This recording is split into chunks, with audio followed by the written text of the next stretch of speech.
بالنسبة للزوجة الموضوع معقد أكتر. تقييم الزوجة بيعتمد على شوية تحاليل وشوية إشعاعات.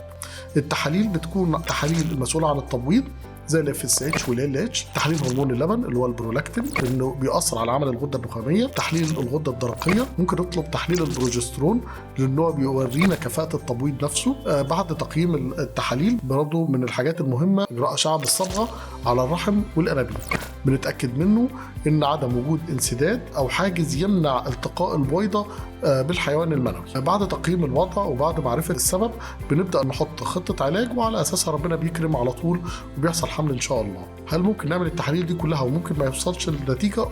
10% من بعض الأزواج بيكون مفيش سبب، بتكون تحاليل الزوج كويسة، تحاليل الزوجة كويسة، وكل الأشعاعات كويسة ومفيش أي مشاكل. دي بنسميها تأخر حمل مجهول السبب. تقدروا تبعتوا لنا أسئلتكم ونقدر نجاوبكم عليها في أقرب وقت.